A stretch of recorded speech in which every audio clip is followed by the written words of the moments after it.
Hi dears. ഞാനിന്നത് സ്കൂളൊക്കെ കഴിഞ്ഞ് വീട്ടിലെത്തിയപ്പോൾ അസിനത് വെയിറ്റ് ചെയ്ത് നിൽക്കണം. എന്താണെന്ന് വെച്ചാൽ ഇന്ന് അസിൻ്റെ ഫ്രണ്ട്സിനോടൊക്കെ ഒന്ന് രാത്രി വീട്ടിലേക്ക് വരാൻ പറഞ്ഞിട്ടുണ്ട്. അപ്പോൾ കപ്പ ബിരിയാണിയൊക്കെ ഉണ്ടാക്കി നമുക്ക് ഇന്ന് എൻ്റെ വീട്ടിൽ നിന്ന് കൂടാന്നൊക്കെ പറഞ്ഞിട്ട് അവർ കമ്പനിക്കായിട്ട് പ്ലാൻ ചെയ്തതാണ്. അപ്പോൾ ഞാൻ സ്കൂളിൽ നിന്ന് വന്നപ്പോഴാണ് ഈ കാര്യമൊക്കെ അറിയുന്നത്.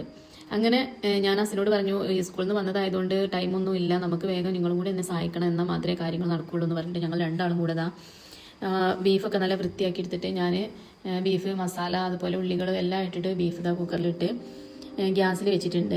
അപ്പോൾ അതിന് ശേഷം ഞങ്ങൾ രണ്ടാളും കൂടെ തന്നെ കപ്പൊക്കെ തൊലിയൊക്കെ കളഞ്ഞിട്ട് വൃത്തിയാക്കി കപ്പ ഗ്യാസിൽ മറ്റൊരു അടുപ്പിൽ അവിടെ വെച്ചിട്ടുണ്ട്. ഞാൻ കപ്പ ബിരിയാണി ഉണ്ടാക്കുമ്പോൾ ആദ്യം ഇറച്ചി ഇതുപോലെ നമ്മൾ വരട്ടാനും അതുപോലെ കറി വെക്കാനൊക്കെ ഉണ്ടാക്കുമല്ലോ, അതുപോലെ ആ രീതിയിൽ തന്നെ കുറച്ച് കൂടുതൽ മസാല അതിലേക്ക് ഇട്ട് ആദ്യം ഒന്ന് വേവിച്ചെടുക്കും. അതിനുശേഷം കപ്പ മറ്റൊരു ഭാഗത്ത് പിഴുങ്ങിയെടുത്തിട്ട് നന്നായി വേവിച്ച് ചെറുതായിട്ട് അരിയും. നമ്മൾ അല്ലാതെ കറി കൂട്ടി കഴിക്കണ ആ രീതിയിലല്ല, അതിലേറെ ഒന്നുകൂടി ചെറുതാക്കി കട്ട് ചെയ്തിട്ട് അങ്ങനെയാണ് കപ്പ വേവിക്കൽ. അങ്ങനെ അത് വേവിച്ച് കഴിഞ്ഞതിന് ശേഷം അത് ഈ ബീഫ് കറി രണ്ടും കൂടെ നന്നായിട്ട് മിക്സ് ചെയ്തിട്ട് അതിനുശേഷം നന്നായിട്ട് ചീരുള്ളിയൊക്കെ അരിഞ്ഞ് വെളിച്ചെണ്ണയിൽ ഒന്ന് വറവിട്ടെടുക്കും. ഇങ്ങനെയാണ് ഞാൻ കപ്പ ബിരിയാണി ഉണ്ടാക്കുക.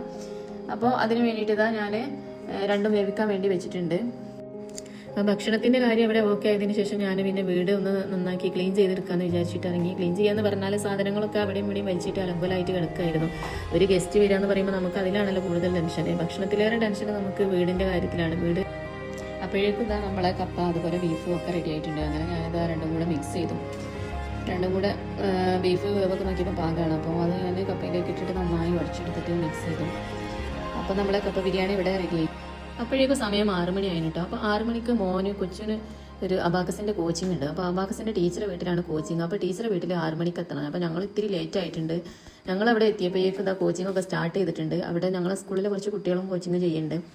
അതായത് സ്കൂളിൽ പഞ്ചായത്ത് ലെവൽ എക്സാം ഉണ്ടായിരുന്നു. അപ്പോൾ ആ എക്സാമിന് ക്വാളിഫൈ ആയ സ്റ്റുഡൻസിനാണ് അബാക്കസിൻ്റെ കോച്ചിങ് കൊടുക്കുന്നത്. ഇവർക്കൊരു നെക്സ്റ്റ് ലെവലായ ഡിസ്ട്രിക്ട് എക്സാം ഉണ്ട്. ആ എക്സാമിന് റെഡിയാക്കാൻ വേണ്ടിയിട്ടാണ് കോച്ചിങ് കൊടുക്കുന്നത്. അങ്ങനെ ഞങ്ങളിതാ ടീച്ചറെ വീട്ടിലെത്തി. ഞാൻ കൊച്ചിനും കൊണ്ട് ടീച്ചറെ വീട്ടിലെത്തി. കുട്ടികൾ അന്ന് ഞാൻ ആദ്യമായിട്ടാണ് കേട്ടോ അബാക്കസിൻ്റെ കോച്ചിങ് കാണുന്നത്. അപ്പോൾ അബാക്കസ് എന്ന് കേട്ടിട്ടുണ്ട്, മോൻ അവിടെ പഠിക്കണമുണ്ട്. കുറച്ച് ചെറുതായിട്ട് അബാക്കസിനെ കുറിച്ചൊക്കെ അറിയാം, പക്ഷേ എങ്ങനെയാണ് ചെയ്യുക ഏതാണെന്നുള്ളതൊന്നും അറിയില്ല ഇനി. അപ്പോൾ അന്ന് ആദ്യമായിട്ടാണ് അത് കാണുന്നത്. അബാക്കസിൻ്റെ ടൂള് വെച്ചിട്ട് ചെയ്യുന്നവരുണ്ട്, മനസ്സിൽ ചെയ്യുന്നവരുണ്ട്. രണ്ട് തരത്തിലുള്ള കുട്ടികളുണ്ട്. സ്പീഡ് കൂട്ടാൻ വേണ്ടിയിട്ടാണ് ടൂള് യൂസ് ചെയ്യുന്നത്. ആദ്യമായിട്ട് ടൂള് യൂസ് ചെയ്യും, അത് കഴിഞ്ഞതിന് ശേഷം പിന്നെ അവർ മനക്കണക്കായിട്ട് ചെയ്യും. മനക്കണക്കായി ചെയ്യുമ്പോഴാണ് നന്നായി സ്പീഡിൽ ചെയ്യാൻ കഴിയുക. അപ്പോൾ അവർക്ക് ഒരു പേപ്പർ കൊടുത്തിട്ടുണ്ട്. അതായത് അതിലൊരു 100 ക്വസ്റ്റ്യൻസ് ഉണ്ടാവും. കാൽക്കുലേഷനാണ് ചെയ്യണത്. അതിൽ മൈനസ് പ്ലസ് ഇങ്ങനെ കാൽക്കുലേറ്റ് ചെയ്തിട്ട് ലാസ്റ്റ് എന്ത് ആൻസർ കിട്ടും, അങ്ങനെ 100 ക്വസ്റ്റ്യൻസിനും ഓരോ ആൻസർ അത് അവരവിടെ എഴുതണം. അത് ടീച്ചർ അവിടെ ഒരു ടൈം കൊടുക്കും. അതായത് ആദ്യം ഒരു 8 മിനിറ്റ് കൊടുത്തിട്ട് ആ 8 മിനിറ്റിൽ എത്ര ക്വസ്റ്റ്യൻസ് ചെയ്യുന്നുണ്ട് അത് ഫാസ്റ്റായിട്ട് കറക്റ്റ് ആൻസേഴ്സ് എത്ര പേര് എഴുതി അവരാണ് വിന്നർ. ഈ രീതിയിലാണ് പ്രാക്ടീസ് ചെയ്യണത്. പിന്നെ രണ്ടാമത്തെ ഘട്ടം ടീച്ചർ അത് ഒരു 5 മിനിറ്റ് അല്ലെ 7 മിനിറ്റിലേക്ക് കുറക്കും. മൂന്നാമത്തെ പ്രാവശ്യം ഒരു 6 മിനിറ്റ് അങ്ങനെ കുറച്ച് കൊണ്ടുവന്ന് ഫാസ്റ്റായിട്ട് കുട്ടികൾ ചെയ്യണം. അത് നന്നായിട്ട് എനിക്ക് തോന്നി അത് കണ്ടപ്പോൾ. അതായത് കുട്ടികളെ ആ ഒരു മെമ്മറി പവർ, അതുപോലെ കാൽക്കുലേഷൻ ചെയ്യാനുള്ള, അതുപോലെ കോൺസെൻട്രേഷന്, എല്ലാ കഴിവുകളും എല്ലാ സ്കില്ലും കുട്ടികൾക്ക് ഉണ്ടാവും. അബാക്കസ് ഒരു നല്ലൊരു മെത്തേഡാണെന്ന് എനിക്ക് തോന്നി ഇത് കണ്ടപ്പോൾ. അങ്ങനെ ടീച്ചർ അവിടെ ടൈം കൊടുക്കുകയാണ് കുട്ടികൾക്ക്. അപ്പോൾ അതിൽ കുട്ടികൾ ഭയങ്കര കോൺസെൻട്രേറ്റ് ആയിട്ട് കുട്ടികൾ ഓരോരുത്തരും അതിങ്ങനെ അവനവൻ്റെ പേപ്പറിൽ ആ കാൽക്കുലേഷന് കറക്റ്റായിട്ട് നോക്കി ഇങ്ങനെ ചെയ്തുകൊണ്ടിരിക്കുകയാണ്. അപ്പോൾ അങ്ങനെ ഞങ്ങൾ അവിടെ കുറച്ച് നേരം, അത് 6 മണി മുതൽ 7 മണി വരെ ആയിരുന്നു പ്രാക്ടീസ്. അപ്പോൾ അങ്ങനെ ആ ഒരു സമയം ഞങ്ങൾ അവിടെ നിന്നു. അവനവിടെ കൊണ്ടുപോയിട്ടിട്ട് പിന്നെ തിരിച്ചു കൊണ്ടുവരാനുള്ള ഒരു ടൈം ഞങ്ങൾ ലേറ്റായി എത്തിയതുകൊണ്ട് എനിക്കന്ന് കിട്ടിയിട്ടില്ല. പൊതുവെ അവിടെ കൊണ്ടുപോയിട്ട് പിന്നെ സമയമാകുമ്പോൾ തിരിച്ചു കൊണ്ടുവരും, ഈ രീതിയാണ്. പക്ഷേ ഇത് അന്ന് ഞങ്ങൾ ലേറ്റ് ആയതുകൊണ്ട് തന്നെ ഞാനും അവിടെ 1 മണിക്കൂർ അവിടെ നിന്നു. ഇവിടെ വീട്ടിൽ ഗസ്റ്റ് വരുന്ന ആ ഒരു ടെൻഷനും അതൊക്കെ പാടെ ഉണ്ടായിരുന്നു. എങ്കിലും ഞാൻ അസിനത് വിളിച്ച് പറഞ്ഞിട്ട് ഞാൻ അത് കഴിഞ്ഞിട്ടാണ് പിന്നെ വീട്ടിൽ തിരിച്ചെത്തിയത്. അങ്ങനെ ഞങ്ങൾ അതൊക്കെ കഴിഞ്ഞ് വീട്ടിലെത്തിയപ്പോഴേക്കും അസിൻ്റെ ഗസ്റ്റൊക്കെ വന്നിട്ടുണ്ട് കേട്ടോ. ഫ്രണ്ട്സൊക്കെ ഇവിടെ എത്തിയിട്ടുണ്ട്.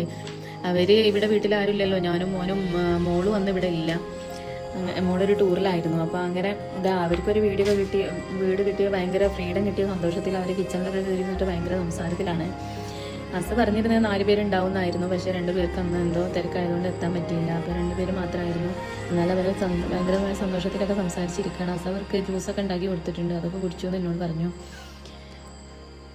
നേരത്തെ ഞാൻ കപ്പ ബിരിയാണിയൊക്കെ റെഡിയാക്കി വെച്ചിട്ടുണ്ടായിരുന്നല്ലോ. അപ്പോൾ അതിൻ്റെ ഫിനിഷിംഗ് വർക്കൊന്നും ചെയ്തിട്ടില്ലായിരുന്നു. അപ്പോൾ അതിന് വേണ്ടിയിട്ട് ഞാനിതാ ചട്ടിയൊക്കെ വെച്ച് വെളിച്ചെണ്ണ ഒഴിച്ചു, ഉള്ളിയൊക്കെ ഇട്ട് ഒന്ന് വറവിട്ട് നന്നാക്കി എടുക്കാമെന്ന് വിചാരിച്ചിട്ട് കുറച്ച് ചീരുള്ളിയൊക്കെ അരിഞ്ഞ് അതൊക്കെ അതിലേക്ക് ഇട്ടിട്ട് കറിവേപ്പിലയും ഇട്ട് അതിലേക്ക് ഒഴിച്ച് നന്നായിട്ട് വറവിട്ട് റെഡിയാക്കി എടുത്തു.